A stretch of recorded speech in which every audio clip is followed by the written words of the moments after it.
큰 은혜 받으시기를 바랍니다.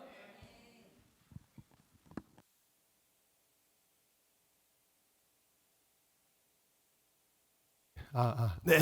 자, 우리 크게 아멘으로 화답하겠습니다. 할렐루야. 네, 우리 예수님께서 우리를 위하여 십자가에서 3일 만에 부활하셔서 오늘 우리의 예배 가운데 찬양과 경배를 받으시는 줄로 믿습니다. 모든 영광과 존귀와 찬양과 예배를 받기 합당하신 우리 부활의 주님께 우리 박수로 영광을 올려드립시다. 할렐루야. 주님 부활하셨습니다. 감사합니다. 할렐루야. 아멘. 자, 우리 말씀의 제목을 함께 따라하시겠습니다. 부활과 샬롬. 예수님이 부활하셔서 여인들을 오늘 만나는 장면이 등장하고 있는데요. 예수님이 이 여인들을 만나서 이제 부활하셔서 제일 먼저 하신 이야기가 뭘까요? 얘들아, 날 좀 봐. 나 살아났어. 이런 이야기를 하셨을까요? 내가 그동안 얼마나 힘들었는지 아니? 그런 이야기를 하셨을까요? 그런 게 아니었습니다. 예수님은 사실 십자가에서 죽으실 때까지도 누구 생각했냐면 본인이 생각하지 않고 우리를 생각하셨어요. 그래서 뭐라고 기도하셨냐면 아버지여, 저들의 죄를 용서해 주세요. 저들이 자기들이 하는 일을 알지 못합니다 라면서 끝까지 우리를 위하여 기도하셨던 예수님이신데, 그 예수님은 부활하셔서 첫 마디가 무엇이었냐면 우리를 위해 말씀하신 것인데, 그것은 평안하냐라는 것입니다. 제일 먼저 예수님은 여인들의 마음을 살피시며 말씀하셨어요. 우리 먼저 읽었던 썼던 개역 한글 성경에는 평안하뇨라고 되어져 있고, 이제 바뀐 개역 개정에는 평안하냐라고 되어져 있는데, 쉽게 말하면 우리말로는 안녕이라는 얘기입니다. 안녕 얘들아 할 때 그 안녕인 것입니다. 우리 옆에 분들에게도 한번 인사해 볼까요? 안녕하세요, 집사님. 네. 여러분, 안녕이라는 말이 뭐죠? 아무 일도 괴롭고 힘든 것 없이 우리가 평안한 상태를 가리키는 거잖아요. 예수님이 안녕하고 인사를 하신 것이고, 세상의 많은 민족들의 인사도 다 그렇습니다. 이스라엘 사람들의 인사가 샬롬인데 샬롬도 안녕하세요라는 말이잖아요. 자, 그런데 어떻게 이 여인들이 평안할 수 있었겠습니까? 이 여인들은 예수님의 십자가의 그 골고다 언덕길을 바라보며, 또 예수님이 사람들에게 채찍질 맞는 것을 바라보면서, 그리고 그 예수님이 십자가에 달리시는 걸 보면서 마음이 찢어졌거든요. 그리고 엄청나게 눈물을 흘리며 가슴 아파했거든요. 그 슬픔과 절망에 빠져 있던 그 여인들의 마음을 예수님은 너무나 잘 알고 계셨던 것입니다. 만약에 예수님이 부활하시지 않았다면, 고린도전서 15장에 보면은 이런 전제가 있어요. 예수님이 살아나시지 않았다면, 이런 게 되어 있어요. 만약에 예수님이 살아나시지 않았다면 가장 불쌍한 자다, 우리가 그렇게 표현하고 있는데, 예수님이 부활하시지 않았다면 이 여인들의 가슴 아픔, 이 찢어지는 마음은 계속되었을 것입니다. 그런데 예수님은 마치 아무 일도 없었다는 듯이 너무나 자연스럽게 평안하냐라고 인사를 하고 계십니다. 여러분, 예수님은 우리에게 이 시간에도 평안을 주시기 원하시는 분이십니다. 요한복음 14장 27절 말씀을 같이 읽겠습니다. 평안을 너희에게 끼치노니 곧 나의 평안을 너희에게 주노라. 내가 너희에게 주는 것은 세상이 주는 것 같지 아니하니라. 너희는 마음에 근심도 말고 두려워하지도 말라. 아멘. 여러분, 예수님의 평안하뇨라는 이 말씀은 우리에게 평안을 주기를 원하신다라는 것입니다. 여러분, 우리는 이 부활절을 맞아 기억해야 될 것이 있습니다. 그것은 뭐냐면 부활의 결과는 평안이라는 사실입니다. 부활을 경험하는 자들에게 주시는 복은 바로 평안이라는 것이죠. 그러면 왜 우리가 이 평안의 복을 누릴 수가 있는지 세 가지를 여러분들과 함께 나누도록 하겠습니다. 첫 번째 같이 읽어볼까요? 시작. 우리가 사랑하는 예수님이 부활하셨기 때문입니다. 여러분, 사랑하는 사람이 사별을 하게 되었을 때 우리의 마음속에 그런 경험들이 있을 거예요. 다시 살아서 돌아올 수 있으면 얼마나 좋을까? 지금이라도 초인종을 누르고 퇴근하면 얼마나 좋을까? 지금이라도 방문을 열면 계시면 얼마나 좋을까? 우리가 그런 생각할 때 굉장히 많이 있잖아요. 바로 이와 같이 우리의 마음속에 사랑하는 사람이 살아났으면 좋겠다라는 마음이 있는데요. 오늘 이 부활의 사건의 첫 번째 기쁨은 뭐냐면 우리가 사랑하는 예수님이, 여러분 예수님 사랑하시죠? 여러분 그 우리가 사랑하는 예수님이 죽음으로 끝나신 것이 아니라 살아나셨다라는 사실입니다. 이 부활의 사건이 벌어지기 전에 마리아가 우는 모습 있습니다. 그들이 무덤을 찾는 모습, 그 모습들을 보면 이 여인들이 예수님을 얼마나 사랑했는지를 잘 알 수가 있습니다. 향유를 다 깨어 예수님께 드렸던 여인이지요. 예수님의 십자가의 현장에 끝까지 따라갔던 여인들이지요. 여러분 교회에서도 보면 여자 성도님들이 예수님을 더 사랑하는 사람들이 많이 있는 것 같은데 이 십자가의 현장에도 여인들이 따라갔습니다. 실로 예수님께 대한 그들의 헌신적인 노력과 이 사랑의 마음은 죽음도 불사할 정도로 엄청난 사랑이었습니다.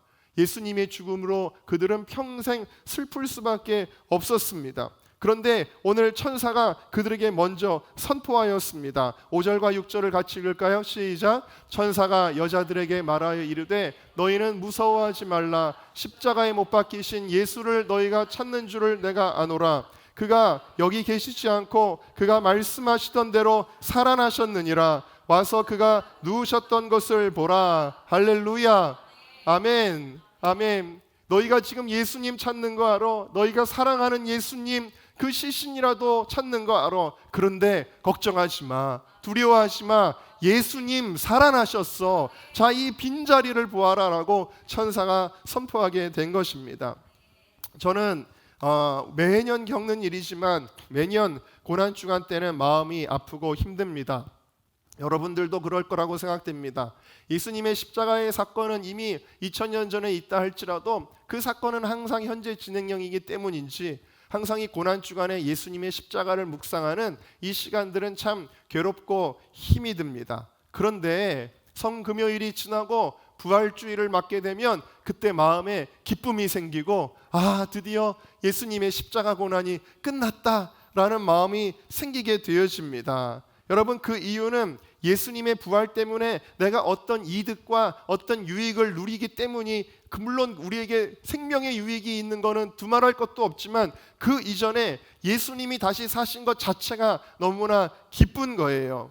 여러분 예수님을 사랑하는 사람들에게 부활의 소식은 내가 사랑하는 예수님이 다시 사신 것이 기쁜 것입니다. 자, 오늘 8절 말씀을 읽어볼까요? 시작. 그 여자들이 무서움과 큰 기쁨으로 빨리 무덤을 떠나 제자들에게 알리려고 다름질할세. 여인들에게 두 가지 감정이 공존하고 있다라는 거예요. 첫 번째는 무서워요. 왜 그러냐면 지금 너무 엄청난 상황이 벌어지고 있거든요. 천사가 나타났고 무덤 문은 저기 굴러 떨어져 있고 이게 상당히 무서울 수밖에 없는 상황입니다. 그러나 여기 보니까 큰 기쁨으로 빨리 달려갔다 그랬는데 여기 큰이라는 말은 메갈레스라고 하고 이 메갈레스라고 하는 단어는 무서움이라고 하는 포부라고 하는 단어를 수식하는 것이 아니라 기쁨, 카라스라는 단어만을 수식합니다. 무슨 얘기냐면 무서움이 좀 있기는 있었지만 그 여인들이 느끼고 있는 이 기쁨이 너무나 커서 그 무서움을 잠식해버렸다라는 사실이에요. 너무 기쁨이 지금 크다라는 사실입니다. 예수님이 말씀하신 평안하뇨라는 말의 히브리어는 카이로라고 하는데 이 말의 뜻도 원어상으로는 기뻐하다라는 뜻이에요. 너희들은 기뻐하라라는 명령어입니다. 여러분 예수님을 만날 때에 두려움은 사라지고 기쁨만 충만해졌을 것입니다. 여러분 우리가 믿고 의지하는 예수님은 십자가에 달려 죽은 채로 끝난 것이 아니십니다. 예수님은 부활하셨습니다. 그가 여기 계시지 않고 그가 말씀하시던 대로 다시 살아나셨습니다. 보라라고 천사가 이야기하고 있는데 이데테라는 히브리어입니다. 이 말의 뜻은 보고 확실히 인식하라라는 말입니다. 예수님의 부활을 여러분들이 보시고 확실하게 인식하시기를 주님의 이름으로 축원합니다. 동양선교회의 창립자인 찰스 카우먼 선교사님이 시카고의 한 거리를 걷고 있었습니다. 그런데 거리에서 한 소년이 그 미술품을 파는 어느 상점의 유리를 계속 뚫어지게 쳐다보는 것을 보았습니다. 그래서 이 소년이 뭘 보고 있나 하고 들여다보니까 그 안에는 예수님이 십자가 지시는 그 그림이 그려져 있었습니다. 그래서 이 선교사님이 소년에게 물었어요. 얘야, 너 저 그림이 뭘 의미하는지 아니? 그랬더니 이 소년은 대답을 합니다. 예, 선생님, 저분은 저를 구원하시려고 십자가에서 죽으신 예수님이세요. 그리고 그 주위에 있는 사람들은 예수님을 죽이는 병사들이고 울고 있는 분은 마리아고요. 그러면서 너무나도 그 그림에 대하여 잘 이해하고 설명을 하는 것입니다. 가움한 선교사님은 이 소년이 기특해서 머리를 쓰다듬어 줍니다. 그래, 네가 정말 잘 알고 있구나 라고 하면서 머리를 쓰다듬어 주고 가던 길을 가게 되었습니다. 그런데 갑자기 뒤에서 이 소년이 막 쫓아오는 겁니다. 막 쫓아오더니 그 옷자락을 붙잡고 이야기를 하는 거예요. 선생님, 선생님, 그런데요, 제가 중요한 얘기 하나를 빠뜨렸어요. 그게 뭔데? 예수님이 저렇게 십자가에서 저를 위해 죽으셨을 뿐만 아니라 3일 만에 저 십자가의 무덤에서 다시 살아나셨어요. 제가 중요한 얘기를 빠뜨려서 선생님께 말씀드리려고 왔어요. 그 이야기를 들을 때 이 선교사님이 큰 감동을 받았다고 그렇게 고백을 하였습니다. 여러분, 예수님은 십자가에서 죽으신 분으로 끝난 것이 아니라 부활의 주님으로 오늘 우리 가운데 함께 하시는 줄로 믿습니다. 자, 두 번째 주제입니다. 같이 읽을까요? 시작. 부활하신 예수님이 나와 함께 하십니다. 여러분, 여인들은 부활의 소식을 천사들로부터 듣는 것으로 끝나지 않았습니다. 잠시 후에 예수님이 그들과 만나 주셨다 그랬어요. 8절과 9절을 다시 읽어보겠습니다. 시작. 그 여자들이 무서움과 큰 기쁨으로 빨리 무덤을 떠나 제자들에게 알리려고 다름질할세 예수께서 그들을 만나 이르시되 평안하냐 하시거늘 여자들이 나아가 그 발을 붙잡고 경배하니. 아멘. 여러분, 예수님의 제자들이요, 불안과 걱정과 두려움에 휩싸여 있었습니다. 왜 그랬을까요? 요한복음 16장에 보니까 이렇게 기록되어 있죠. 예수님이 내가 이제 아버지께로 간다, 그렇게 말씀하세요. 이건 뭐예요? 예수님이 자기의 십자가의 죽음을 예고하신 거죠. 그때 제자들의 반응이 뭐예요? 너희 마음에 근심이 가득하였도다 그랬어요. 요한복음 16장 22절에도 지금은 너희가 근심하나 그랬어요. 왜 근심했어요? 예수님이 자꾸 죽는다니까 근심이 되는 거예요. 이 제자들에게는 예수님이 전부거든요.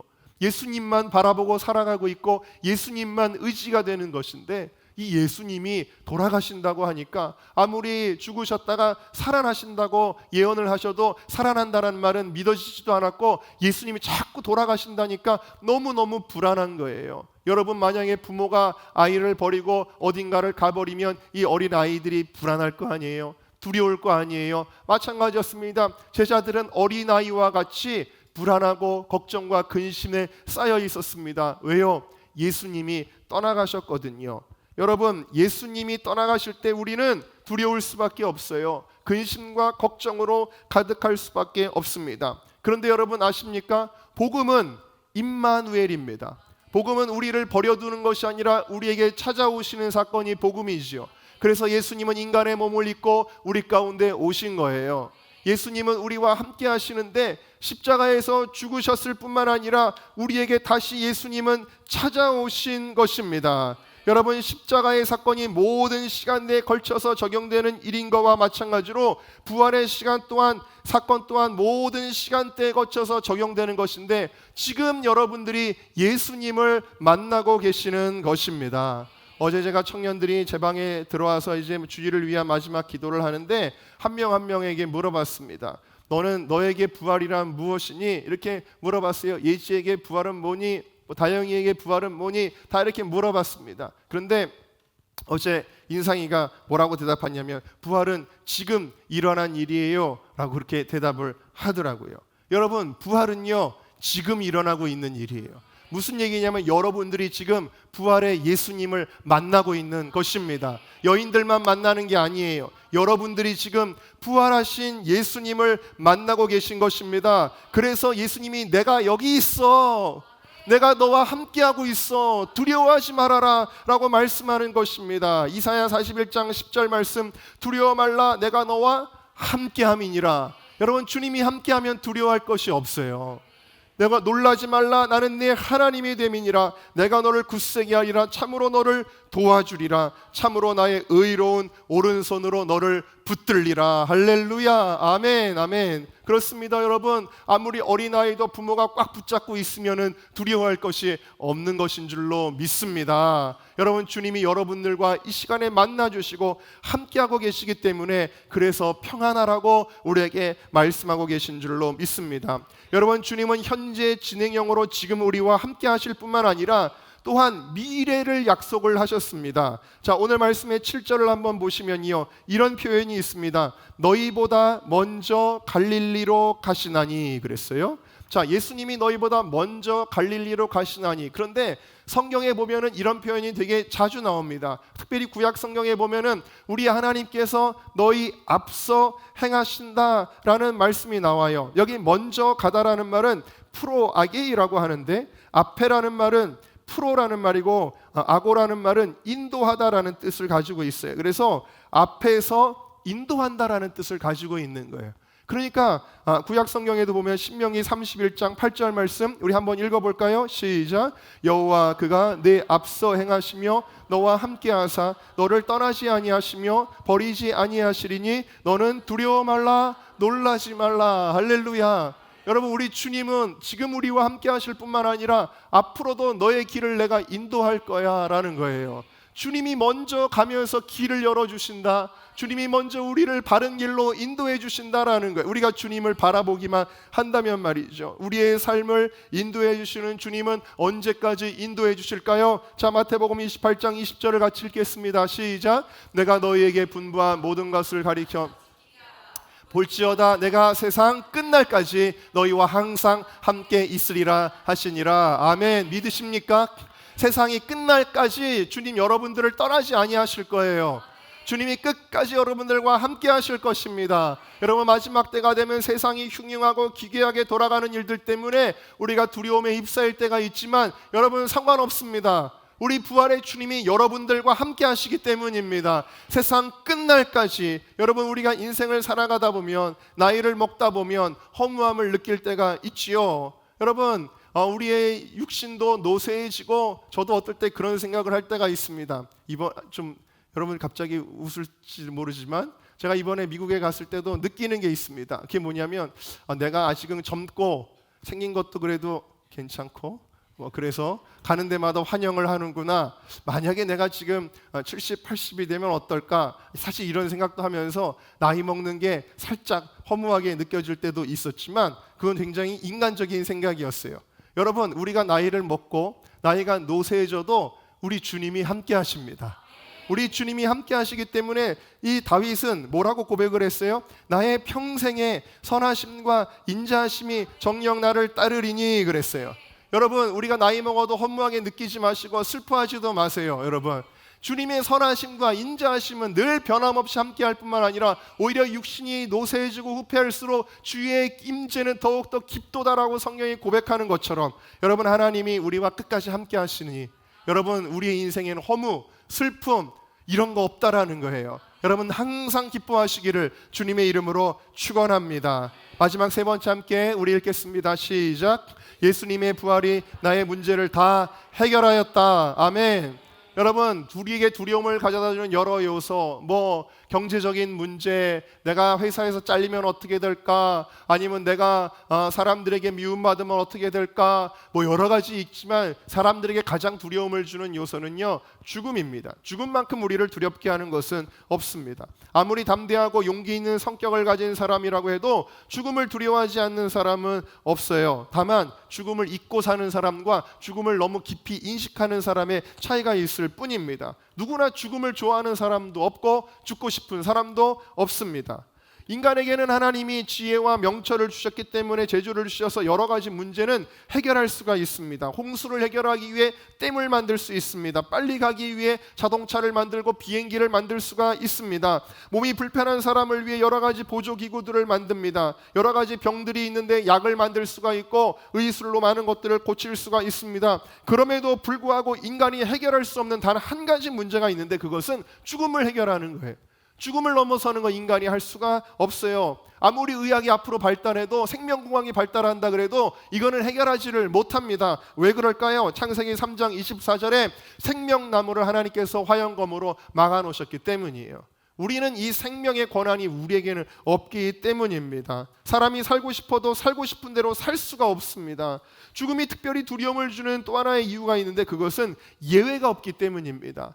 아담과 하와가 범죄하였을 때 하나님께서 하셨던 말씀이 무엇이었죠? 정령 죽으리라는 거예요. 이 나무의 실과를 먹으면 정령 죽을 수도 있다라는 게, 죽을 확률이 높다는 게 아니라 정령 다 죽는다는. 그래서 여태까지 인류의 역사 가운데 이 죽음을 피해가는 사람이 없는 거예요. 다 죽을 수밖에 없는. 그러니까 조금이라도 0.1%의 희망이라도 있어야 되는데 우리 모두 다 죽음에 직면하게 된다라는. 그러니까 이 죽음이 우리에게 엄청난 두려움을 주는 것인데요. 그러면 왜 우리는 죽게 되었죠? 죽게 된 이유는 죄입니다. 하나님의 말씀에 불순종했기 때문입니다. 자, 이 죽음의 문제를 하나님께서 그냥 내버려 두지 아니하시고 어떤 일을 행하셨습니까? 우리가 아직 죄인 되었을 때 그리스도께서 우리를 위하여 죽으심으로 우리를 향한 자기의 사랑을 확증하셨느니라. 할렐루야. 여러분, 예수님은 십자가에서 우리의 죄값을 치르신 거예요. 그리고 마지막에 다 이루었다 하시고 십자가에서 고개를 숙이시고 영원히 돌아가셨는데 이 순간 우리의 모든 죄값을 주님이 다 치러주신 거예요. 할렐루야.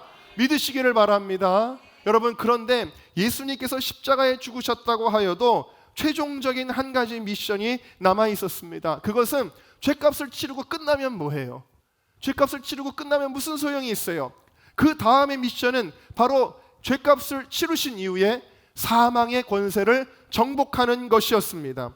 하나님은 죄값을 치르신 예수님을 무덤에서 다시 일으키셔서 사망의 권세를 깨트리시고 말았습니다. 예수님에게 생명의 부활을 주신 것입니다. 그래서 예수님은 오늘 새벽에도 말씀드렸지만 부활의 첫 열매가 되었도다. 그래서 우리는 예수님을 따라서 두 번째, 세 번째, 100번째, 1000번째 계속해서 예수님을 따라 우리는 부활할 수 있게 된 것입니다. 육신의 부활을 하셨을 뿐만 아니라 우리는 영화로운 몸의 부활을 이루게 되는데 예수님 오시는 그날 나팔소리와 함께 우리의 몸이 신령한 것으로 변화되게 될 것이다 라는 사실입니다. 그래서 이제는 사망이 우리의 가장 큰 골칫거리, 가장 근심거리, 가장 두려움거리, 이 사망이 힘을 못 쓰게 되었다라는 거예요. 사망아, 너의 이기는 것이 어디 있느냐? 사망아, 너의 쏘는 것이 어디 있느냐? 여태까지 나 두렵게 했지, 여태까지 나 힘들게 했지, 그러나 너의 권세가 어디 있느냐? 다 끝났다라는 거야. 너는 지금 죄를 쏘고 율법을 쏘지만 이미 그것은 해결했기 때문에 너는 지금 헛발질하는 거야 라고 성경이 그렇게 선포하고 있는 것입니다. 우리 주 예수 그리스도로 말미암아 우리에게 이김을 주시는 하나님께 감사하노니. 할렐루야. 여러분, 마귀가 엄청 억울할 겁니다. 다 이긴 줄 알았는데 예수님이 부활하심으로 다 뒤집어 놓으신 것입니다. 그래서 오늘 우리들에게 똑같이 말씀하시는 거예요. 나는 부활이요 생명이니 나를 믿는 자는 죽어도 살겠고. 여러분, 돌아가신 할아버지 할머니, 우리 먼저 하늘나라 가신 장로님 권사님들 다 죽어도 살겠고, 무릇 살아서 나를 믿는 자는, 혹시 우리가 자연상 이전에 예수님 오신다면 살아서 우리는 영원히 죽지 않는 영화로운 몸으로 부활하게 될 것입니다. 여러분, 이 부활의 소식은 우리에게 그래서 엄청난 평안을 주시는 것이다 라는 거예요. 무엇을 걱정하며 무엇을 두려워할 필요가 있겠습니까? 얼마 전에 제 후배 목사님, 저와 함께 사역도 같이 많이 했던 후배 목사님 어머니께서 돌아가신 것을 얼마 전에 알았습니다. 그런데 돌아가실 때 그 어머니 목사님께서 이렇게 유언을 남기셨다 그래요.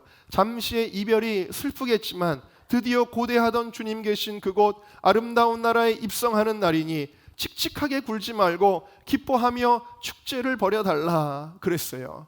그래서 이 유지를 받들어서 사람들이 좀 이상하게 생각할지는 모르지만 칙칙한 장례식을 치르는 것이 아니라 그 가운데서 예배를 드리고, 그리고 천국으로 인도하신 그 부활의 주님을 찬양하고 천국에 입성하신 어머니를 축하해드리는 그런 장례식을 치렀다 그랬어요. 사진을 준비했는데 이게 장례식 모습이더라고요. 다음 페이지 보여주세요. 네, 이렇게 예배를 드리고 찬양을 드렸대요. 그 함께 사역하는 공동체 청년들이 이렇게 하나님 앞에 예배와, 물론 인간적으로 슬픈 마음이 왜 없겠습니까? 눈물을 왜 흘리지 않겠습니까? 그러나 아까 말씀드렸잖아요. 무서움과 기쁨이 공존하였는데 그 무서움보다 기쁨이 너무 컸다라는 거예요. 여러분, 우리가 인간적으로 부모님이 돌아가시고 사랑하는 누군가가 세상을 떠나면 마음이 너무 아프죠. 그런데 주님이 주시는 기쁨은 그 마음 아픈 거를 잠식할 정도의 놀라운 기쁨이다. 우리는 어떤 눈물을 흘리게 됩니까? 우리는 절망의 눈물을 흘리는 것이 아니라 기쁨과 감사의 눈물을 흘리게 되어지는 것입니다. 제가 지난 주간에 어느 장로님 댁에 신방을 갔습니다. 제가 어쩌다가 한 번씩 가끔씩 찾아가는 분이 계시는데, 왜 그러냐면 저희 아버님 목사님이 한 달에 한 번씩 꼭 신방을 가셨던 가정이었는데, 저희 아버님 목사님이 하늘나라에 가신 이후에 저희 아버님 목사님을 너무 그리워하고 워낙 존경하고 따르던 가정이었기 때문에, 그래서 그 허전한 마음이 너무 있어서 아들이 대신해서 그 가정을 안 갈 수가 없었어요. 그리고 그 가정에서 저희 교회를 위해서도 물질적으로 또 많이 헌신을 해주기도 하고 얼마나 고마운 가정인지 모르는데, 지난 주간에 오래간만에 제가 그 가정을 방문하게 되었습니다. 그러면서 그날 또 신방을 하는데, 사실 이 가정에 얼마 전에 아주 큰 슬픔이 있었습니다. 그거는 정말 너무나 정말 제가 생각해도 이런 천사 같은 분이 있을까 싶었던 그 장모님, 사모님, 권사님이 세상을 갑자기 떠나셨어요. 갑자기 쓰러지셔가지고 순식간에 하늘나라로 하나님이 불러가셨는데, 그리고 나서 장모님도 너무 힘들어하시고 자녀들도 너무 힘들어하는 그런 일들이 있었습니다. 그래서 그날 가서 제가 이제 위로를 해드렸습니다. 그런데 그날 예배를 마치고 나서 희한한 얘기를 하시는 거예요. 무슨 얘기를 하시냐면 장식대에 있는 사진을 저한테 보여주시는데, 이 사진이 뭐냐면 오른쪽에는 저희 아버님이 장로님을 세례줄 때 그 사진이었고, 왼쪽은 그 여자 권사님, 사모님 권사님을 세례줄 때의 사진이에요. 그런데 이 권사님이 돌아가신 날부터 왼쪽에 있는 사진이 점점 흐려지더래요. 그러더니 저렇게 뽀얗게 돼버렸어요. 그래서 이 사진상으로는 잘 안 보이지만 뽀얗게 여자 권사님이 저 사진에 있어요. 그래서 도대체 이 사진이 왜 이렇게 됐을까? 물론 우연일 수도 있습니다. 그런데 이렇게 해석을 했습니다. 그렇게 저희 아버님 목사님과 그렇게 함께하기를 원하시고 그렇게 그리워하시더니 이제 아버님 계신 곳에 두 분이 같이 계시는구나, 천국에 지금 같이 계시는구나, 이렇게 서로 이야기를 하면서 위로를 받았습니다. 여러분, 부활은요, 우리의 어떤 관념이나 어떤 그냥 바램이나 어떤 철학이나 그런 게 아닙니다. 여러분, 오늘날 많은 신학이 우리의 이 복음의 사건들을 관념화하고 추상화하는 것을 보게 돼요. 제가 신학교 다닐 때도 보면요, 종말론은 우리 마음속에 있는 것이며 하나님 나라가 어쩌고 저쩌고 그러면서 다 추상화하고 관념화해요. 지옥을 정말 불이 타는 뜨거운 지옥이라고 표현하지 않고, 지옥은 하나님과의 뭐가 끊어진 이런 식으로 그냥 추상화만 해요. 근데 여러분, 복음은 추상화만 하면 안 됩니다. 복음은 실제예요. 복음은 실제. 예수님 다시 오시는 거는요, 어느 날 갑자기 일어날 실제적인 사건이에요. 갑자기 나팔 소리와 함께 예수님 진짜로 오시는 것입니다. 여러분, 지옥은 뜨거운 곳이에요. 진짜로 실제요. 그런데 여러분, 천국도 여러분 실제입니다. 천국은 그냥 막연한 곳이 아니라 정말 우리는 얼마나 좋은 곳인지 상상도 할 수가 없죠. 제가 예전에 청년들과 정말 뜨거운 부흥을 경험할 때 청년 가운데 천국에 갔다 온, 입신을 해서 천국에 갔다 온 청년이 있었습니다. 근데 뭐라고 고백하냐면, 입신해서 천국에 예수님과 함께 있을 때 다시 돌아가기가 너무 싫더라는 거예요. 지금 세상에 얼마나 할 일도 많고 자기와 함께 해야 될 사람들이 많은데 그거 다 잊어버리고 천국이 너무 좋아서 돌아가기 싫더래요. 천국이 얼마나 좋은 곳인지 여러분, 입신으로 억만분의 1을 경험해도 천국은 너무 좋은 것인데, 이 천국은 여러분 실제입니다. 우리에게 이 천국을 주셨는데 여러분, 뭐가 걱정이에요? 뭐가 두려우세요? 뭐가 불안하세요? 하나님께서 우리의 모든 문제를 다 해결하여 주셨습니다. 그래서 우리에게 말씀하시는 거예요. 평안하냐? 평안하냐? 여러분, 이 평안을 노래하는 저와 여러분 되시기를 주님의 이름으로 축원합니다. 샬롬, 샬롬, 샬롬, 샬롬, 샬롬, 샬롬. 내니 두려워 마 말아라. 나의 아들 나의 딸아 안심하라. 샬롬 샬롬 샬롬 샬롬 샬롬 샬롬. 나의 평안을 주노라. 세상과는 다른 평안 두려워 말라. 샬롬. 우리 이 시간 함께 기도하겠습니다. 부활의 예수님이 살아나셨습니다. 슬퍼하지 마십시오. 기뻐하십시오. 그 부활의 예수님이 지금 우리와 만나고 계십니다. 여러분들과 함께하고 계시며 여러분들 앞서 여러분들의 길을 인도해 주고 계시며 여러분들의 끝날에 여러분들을 영원한 천국으로 인도하여 주실 것입니다. 주님, 그 주님을 기뻐합니다. 주님, 그 평안을 나에게 주시려고 나의 슬픔을 가져가신 주님을 찬양하고 감사합니다. 우리 믿음으로 한번 주여 부르시고 동성으로 고백하겠습니다. 주여. 좋으신 하나님을 찬양합니다. 그 독생자 예수 그리스도를 우리에게 주셔서 우리에게 영원한 생명과 복락을 주시는 그 주님, 예수 그리스도 나를 위하여 십자가의 모진 고난을 다 당하시고 우리의 슬픔과 두려움과 공포를 다 겪으시고 우리에게 기쁨과 행복과 평안을 주시는 그 주님을 찬양합니다. 경배합니다. 주님의 이름을 높여드립니다. 오 주님, 두려워하지 않습니다. 주님이 나와 이 시간에 그 부활의 주님이 함께 하십니다. 주님 샬롬 샬롬 샬롬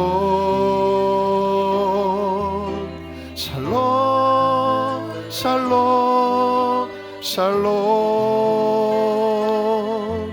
내리 두려워 말아라.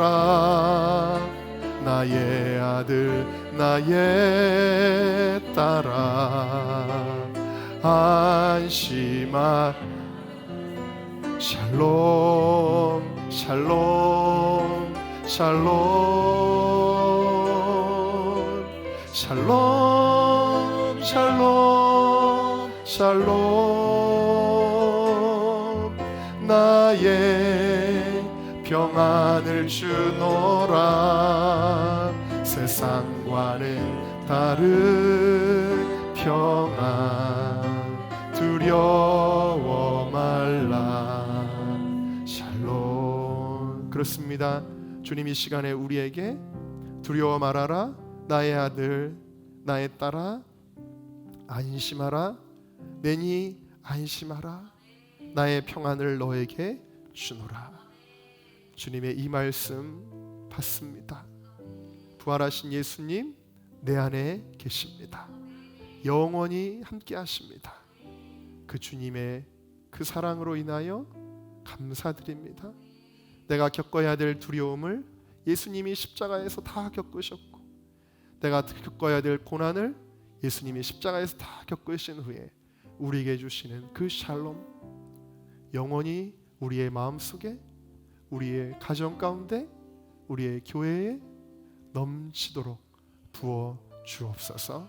감사하며 예수님의 이름으로 기도하옵나이다.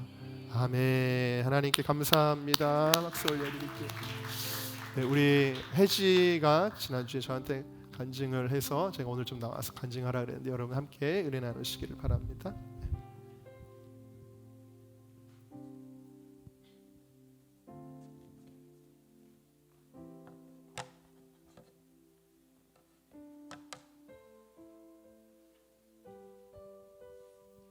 샬롬, 안녕하세요.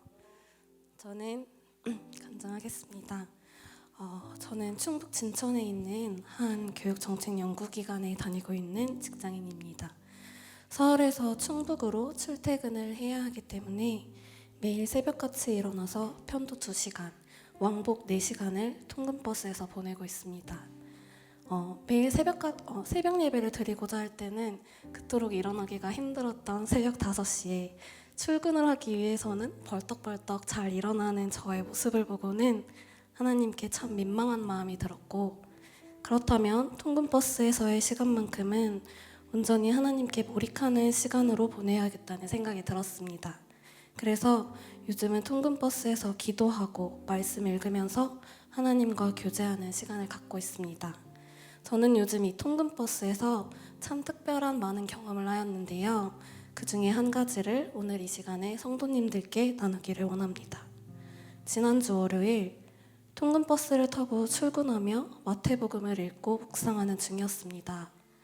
여러분들도 다 알고 계시는 열처녀 비유와 예수님께서 겟세마네 동산에서 기도하시는 내용의 말씀입니다. 신랑이 더디 오시니 슬기로운 5처녀도 미련한 5처녀도 다 졸고 있고 예수님과 함께 기도하러 간 제자들도 다 졸고 있으므로 예수님께서는 계속하여 깨어 있어야 한다라고 말씀하셨습니다. 이 말씀을 읽고 영적으로 졸고 있음과 깨어 있음에 대해 묵상하게 되었고, 기도하려고 눈을 감자마자 순간적으로 제 안에 아주 선명한 한 장면 속으로 빨려 들어가게 되었습니다. 그곳은 지하철의 한 칸인 것 같았고 긴 의자들이 있었습니다. 많은 사람들이 일정한 간격을 두고 떨어져 있었으며, 이상하게도 사람들이 의자에 앉아 있는 것이 아니라 의자 아래, 그것도 누워서 잠자고 있는 모습이 보였습니다. 마치 느낌은 마약거리에서 마약하는 사람들이 아무렇게나 널브러져서 누워져 있는 모습, 그런 느낌이었습니다. 그리고 누워있는 사람들은 외국인들이 많았습니다. 백인, 흑인, 중동인, 아시아인, 남미 사람들 등등 다양한 인종의 사람들이 보였습니다. 순간 선명하게 그 장면에 들어간 것 같이 보였다가 이내 사라져서 뭐가 뭔지 모르겠었습니다. 아이고 주님께서 보여주신 환상이 맞나요? 이게 무엇을 뜻하는 것인가요? 라고 한 주 동안 여쭤보는 시간을 가졌습니다. 성령님께서는 주일 예배 시간에 목사님의 설교 말씀을 통해 제가 보았던 환상에 대해 해석을 주셨습니다. 담임 목사님께서 제가 통근버스에서 묵상했던 동일한 말씀으로 깨어 기도하라, 함께 기도하라, 사명을 위해 살라 라는 소제목으로 설교 말씀을 전해주셨는데요. 미국에서 일어난 트랜스젠더의 살인사건, 넷플릭스 드라마에서의 교회 혐오 모습들을 말씀하시면서 교회에 대한 혐오와 차별이 만연한 이 시대에 전 세계 교회들이 잠들어 있다, 깨어 기도해야 한다라고 말씀하셨습니다.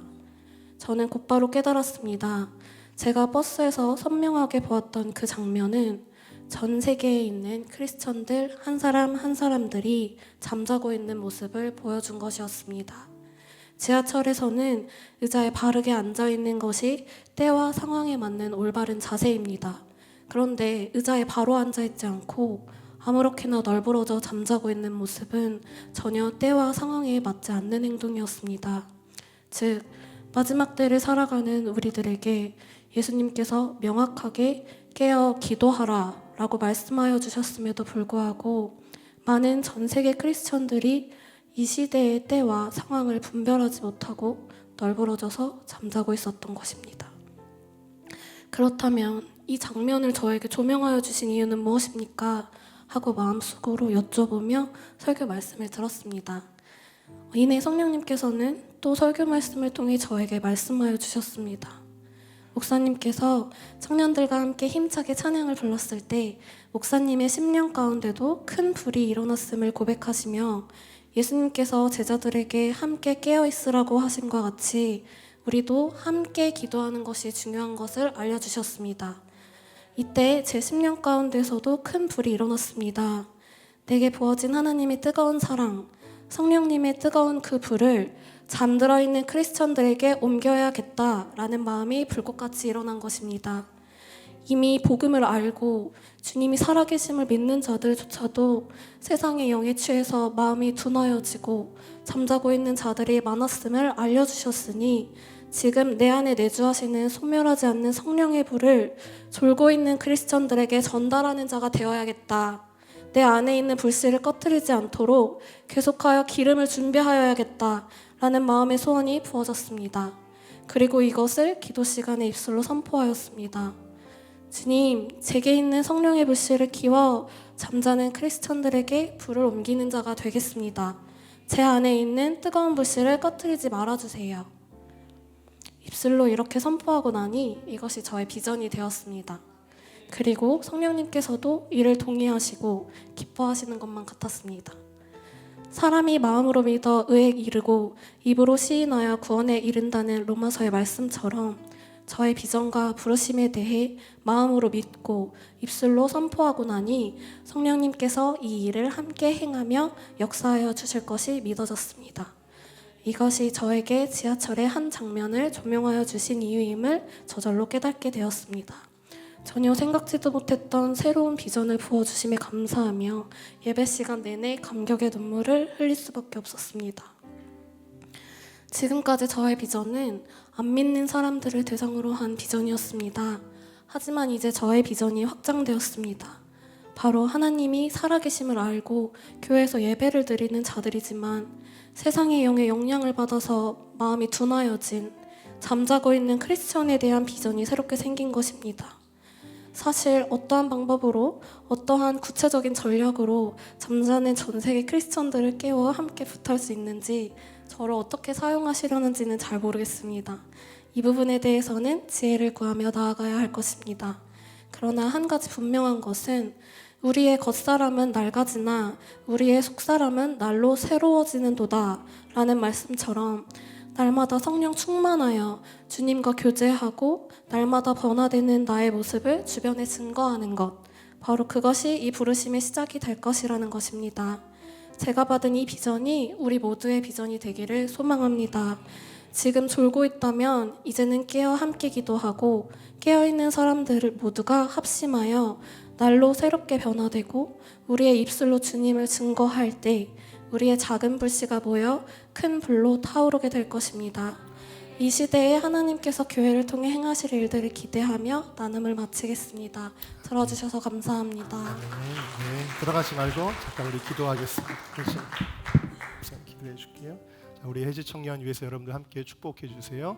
특별히 이제 교육 분야에서 일하고 있고 그쪽에 비전을 가지고 했는데 하나님이 어떻게 일하실지는 모르겠지만 정말 다음 세대 하나님의 사람들 또 교회와 또 하나님께서 깨우고자 하는 그 일에 성령님 기름 부어 주시옵소서. 오늘 우리들 모두가 다 그런 사명으로 함께하게 해달라고 우리 주여 한번 부르고 기도하겠습니다. 좋으신 하나님 찬양합니다. 경배합니다. 아버지 부으소서.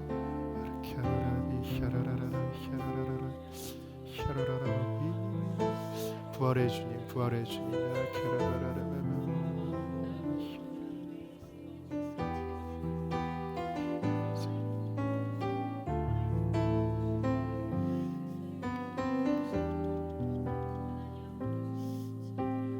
주님께서 말씀하십니다. 내니 두려워 말라.